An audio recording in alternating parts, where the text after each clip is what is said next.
introspeksi diri dan majulah bersama FKIP.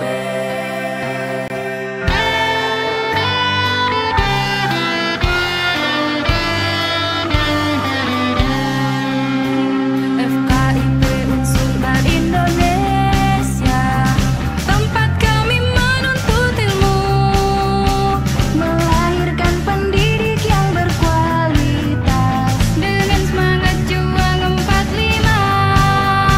Segala doa kami panjatkan, dengan usaha kami bangkit. Assalamualaikum warahmatullahi wabarakatuh. Salam sejahtera untuk kita semua. Kami dari kelompok 4 PGSDD Universitas Sulawesi Barat akan melakukan presentasi guna memenuhi tugas mata kuliah kewirausahaan dengan dosen pengampu Ibu Dr. Siti Sapia M. Hum.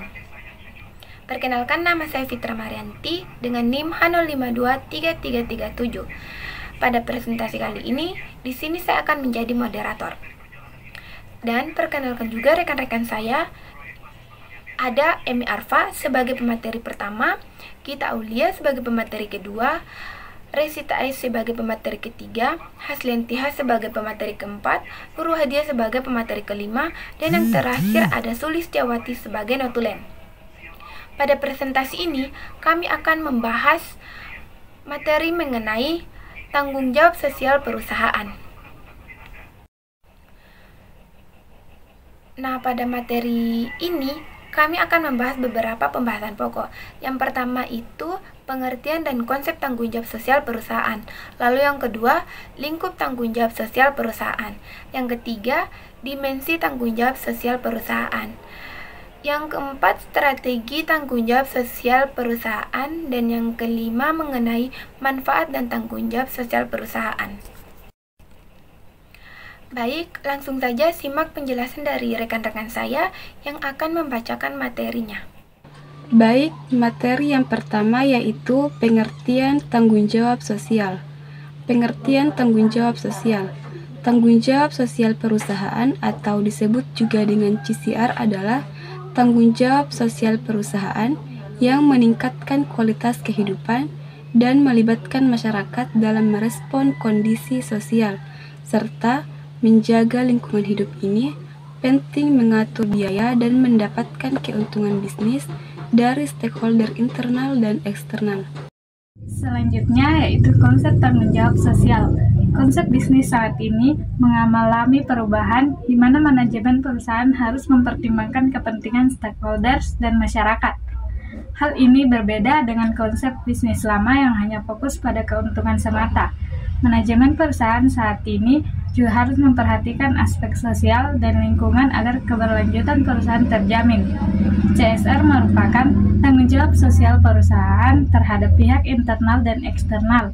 Dengan demikian, penting bagi manajemen perusahaan untuk memastikan kegiatan perusahaan tidak melanggar hukum dan norma yang berlaku di masyarakat. Ada 4 lingkup tanggung jawab sosial perusahaan.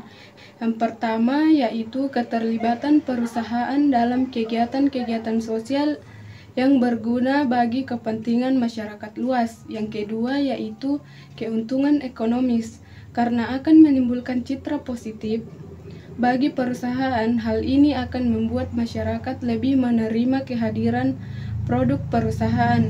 Yang ketiga yaitu memenuhi aturan hukum yang berlaku dalam suatu masyarakat, baik dalam kegiatan bisnis terkait dengan kepentingan langsung atau tidak langsung dengan kegiatan bisnis suatu perusahaan. Dimensi tanggung jawab sosial perusahaan. Dimensi tanggung jawab sosial perusahaan memiliki 5 dimensi utama. Yang pertama yaitu dimensi ekonomi, yang kedua dimensi lingkungan, yang ketiga dimensi sosial, yang keempat dimensi pemangku kepentingan atau stakeholder, dan yang kelima yaitu dimensi sukarela. Bagian D, strategi tanggung jawab sosial perusahaan memiliki 5 tanggung jawab. Yang pertama, visi dan misi, yang kedua, riset dan identifikasi, yang ketiga, penentuan sasaran, yang keempat, integrasi program, dan yang kelima yaitu evaluasi dan monitoring.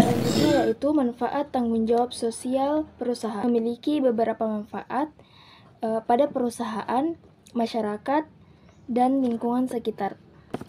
Manfaat yang pertama yaitu meningkatkan citra perusahaan, menciptakan persepsi positif dari publik, dan meningkatkan kepercayaan terhadap perusahaan. Perusahaan yang peduli terhadap isu-isu sosial dan lingkungan sering dipandang lebih positif dan dapat meningkatkan kepercayaan pelanggan. Manfaat yang kedua yaitu meningkatkan profitabilitas, membangun keunggulan kompetitif, dan menciptakan nilai tambah bagi perusahaan. Manfaat yang ketiga yaitu menurunkan resiko, membangun hubungan yang baik dengan stakeholder yaitu karyawan, pelanggan, pemasok barang, komunitas, dan lain sebagainya, dan dapat mengurangi dampak negatif dari operasi perusahaan.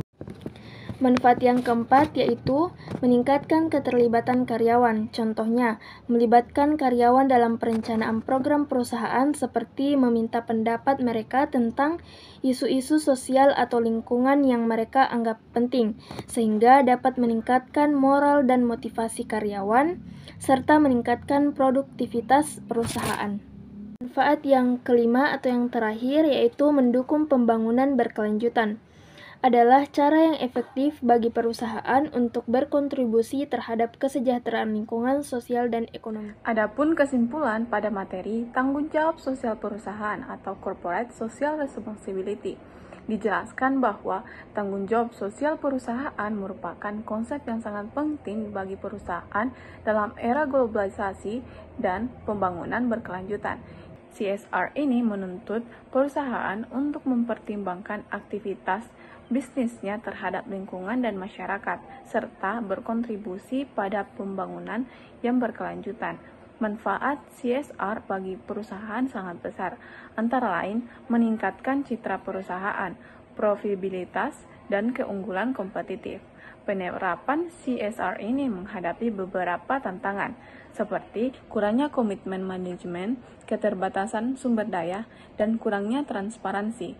Peran stakeholder seperti pemerintah, investor, karyawan, pelanggan, dan masyarakat sangat penting dalam mendorong implementasi CSR di perusahaan. Demikian video presentasi dari kelompok 4. Kami ucapkan terima kasih. Saya akhiri. Wabillahi taufiq wal hidayah. Wassalamualaikum warahmatullahi wabarakatuh.